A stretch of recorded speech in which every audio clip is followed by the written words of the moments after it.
Brock Purdy maintains. This story gets better every week. Last week it was the best story in the world. Now it's even better. He just won the NFC West title in his second start in Seattle and did it rather comfortably. And now it's like I crushed him after the game for his near interception. I'm being tough on the kid. But if we step back and look at what he's doing, it's unprecedented for a rookie quarterback. He is on a hell of a team. But I think it's fair, in honor of the 49ers winning their 7th consecutive game and Brock Purdy doing some historic stuff, to start the show by praising Brock and listing all the things we can think of that we like about him. Yeah, absolutely. Well, maybe we'll go back and forth. I think one of the first things is just his overall maturity and poise that I see from a rookie quarterback. It's really phenomenal and not something I've really can recall seeing before. Yeah, absolutely. I mean, what's nice about him is he played 4 years of college football and 3 years of high school football. He was a starter as a sophomore in high school. So quarterback play is a lot about reps, and it's tough to get the reps. It's not like baseball where you can just send a guy to minor leagues or fall league. Like, you have to play full speed, full contact, 11-on-11 football. And just, some people, Trey can't get the reps. Jimmy didn't get the reps in the NFL. Brock has been playing consistent football for the last 7 years. And you can tell, even though he's 22, 23, he doesn't play like it at all. So I'm with you on that. Another thing I like about him is just how calm he is on the field. I've been watching a lot of Jimmy Garoppolo the last 5 years. And Jimmy Garoppolo is not calm. Sometimes he looks cool and he can, looks smooth, but if he has to get off his first read, all of a sudden you can feel the anxiety. I've never felt that once with Brock Purdy. He's extremely confident and he never seems nervous, and I feel like that he has a calming effect on the rest of the offense. Yeah, I agree 100% on that. His calm, and that's part of the poise and the maturity that you get from playing so much. The other thing I really like about Brock, there's two things, right? The mobility, the elusiveness in the pocket. But maybe the thing I like the most about him is how he sees the field. He looks down the field and not just for the check down. And that's the biggest thing that I'm excited about with Brock, is that he's actually looking to make the big play. And that's been one of the most frustrating parts about the 49ers offense the last 5 years. And that's one of the things I really like about Brock Purdy. That touchdown throw he threw to Kittle. It was his fourth read. Kittle breaks open deep late. Jimmy never would have thrown that pass. Ever. And if he would have thrown, he would have missed it. But he never would have looked. It's a weekly tradition when Jimmy was the quarterback to show, oh, this guy's open deep. Oh, look at Ayuk here. Kittle there. Jimmy doesn't even look. Purdy does. Yeah, and Purdy does. And I've been pretty hard on Kyle Shanahan. I was kind of like confused. Like, is this Kyle's problem? Why is the offense so bad? Is it Jimmy? Is it Kyle? And although I do have like little nitpicking things I would come at Kyle with, really I'm seeing a big difference with Brock Purdy, and it makes me feel like maybe I was a little too hard on Kyle's offense this whole time. Well, you know what it is? Brock Purdy has complete command of Kyle Shanahan's offense right now, which is amazing because Jimmy Garoppolo in 5 years never developed it. Never. He never felt 100% comfortable. He wanted to do his offense. He wanted to be in the shotgun and run it like he did in New England. Like, Brock Purdy runs Kyle's offense exactly how he wants it run. Now, I'm sure there are certain passes that Josh Allen or Patrick Mahomes could execute that this kid can't because he doesn't have a strong arm. But Kyle wants to be a micromanaging, short-throwing, passing offense anyway. And for what he wants to do, Purdy can do it. Yeah, and the other thing is his leadership for being such a young guy. Like, I don't know if you were able to catch it because I know you've been busy, but after the game, he had an interview with George Kittle, and like the way he talks to George Kittle is very surprising. Like, George Kittle came out with the just win baby, sign number 10. Weak move. Yeah, it was different. I didn't really like it, but they asked him, what is it like being a teammate with George Kittle? And he said, this guy's funny, but he never shuts up. And I was like, wow, like the balls you have to have at 22 years old as a rookie to say that to George Kittle right there. It's pretty impressive, man. And he's right about George. He's right. Like, George is always on. You see George, he's like always hamming it up for the camera.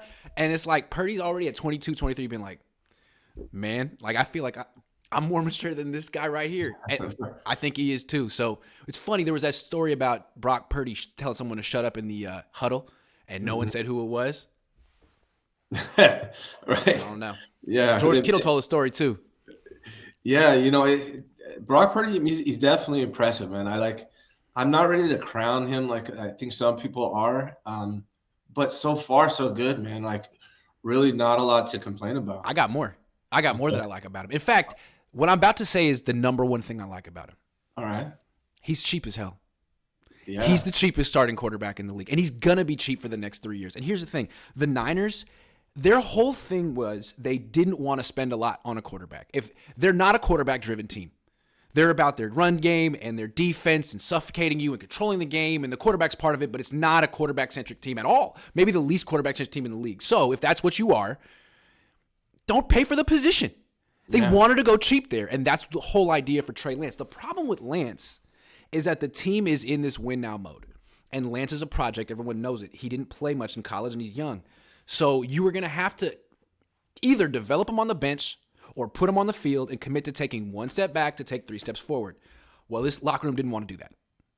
It didn't want to do that. And if the only reason you want to go cheap at quarterback is so you can be competitive right now while loading up the rest of your roster, well, that's Purdy. You don't need to develop him. He's good, not great. He's super cheap. You can keep Bosa and all your expensive players, and you get it for 4 years. So I guess that's kind of the allure here. And you could keep Trey Lance too. They're both cheap. That's a cheap-ass quarterback room. Not cheap-ass, but it's a cheap quarterback room. Yeah. And it's talented. And if one guy gets hurt, you got another guy in that you like that's been there who's young. So yeah, I'm like extremely thrilled with the 49ers current situation. And, hats off to John Lynch and those guys, because you're right. You can keep Trey Lance and you can keep Brock Purdy, and you have 2 really good quarterbacks for cheap. You can re-sign. Not only that, I think I watched your show with Larry Krueger and talking about all the guys that haven't even seen the field yet this year, the rookies that are down there, like McCrary Ball and guys like that, Tay Martin. All this young talent. The 49ers have all this young, cheap talent. Jason Poe. So, I'm critical on the 49ers when they deserve it. But this is one thing I'm just like, they're actually in a really good spot for the next couple of years. I got one more thing I like about Purdy. I forgot to say it. But you alluded to it. I just want to linger on the point for a second. His foot quickness is nice. Yes. Like, the one thing with Jimmy, he's got a quick release, but his feet are heavy and slow. He can't avoid contact. He can't run. And Purdy, his first few steps are really quick. His short area quickness is great. And, I mean, you can use him on the bootlegs and the sprint outs and stuff. I really like it. It's a trait that Bill Walsh would really like, foot quickness. He doesn't have to be super fast. But, man, he makes a lot of people miss. And he can improv, which Jimmy couldn't do. Yeah. And one more thing that I love about Brock Purdy, just my nature in general, I love underdogs. I love the underdog. And he's definitely an underdog. Part of the reason why I support Trey Lance, because of all the hate he gets. And when people are picking on people and counting them out, I just naturally gravitate to those people. In this story, it's a great story. Whether it's Brock Purdy or Trey Lance that end up emerging, or maybe it's both, and one of them leaves. But either way, they're both underdogs, and I love that. So the Purdy story is great. He's now played the better part of 3 games. If there was no trade deadline and the Niners put him on the block right now, what do you think they could get? Not that you want to trade Brock Purdy, just an academic question. What is he worth theoretically in a trade today?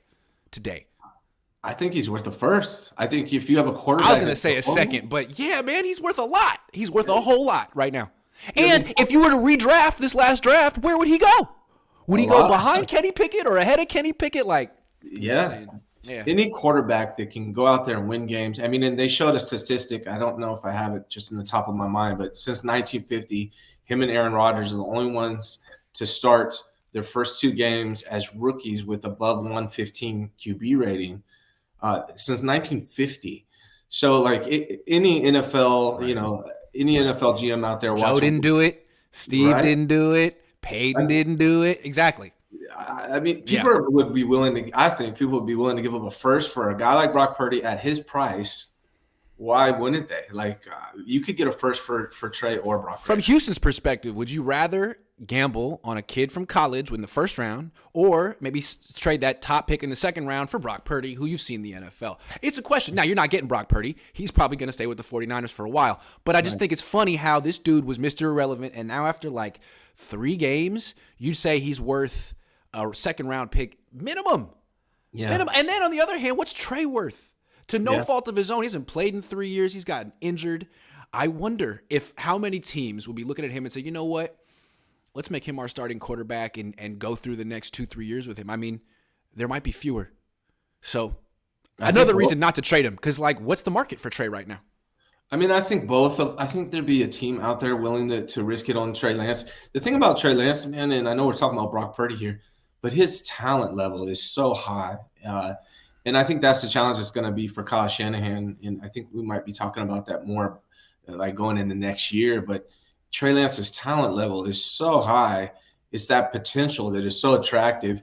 And if he went for a third round, he hasn't done anything to show that he doesn't deserve that pick yet. He just hasn't had time to show that he is. There's no reason to, even if Brock Purdy wins a Super Bowl and it shows that he's a real legit franchise quarterback, there's no reason to trade Trey Lance, because you're not going to get that much for him based on what you did with him the last 2 years. Yeah.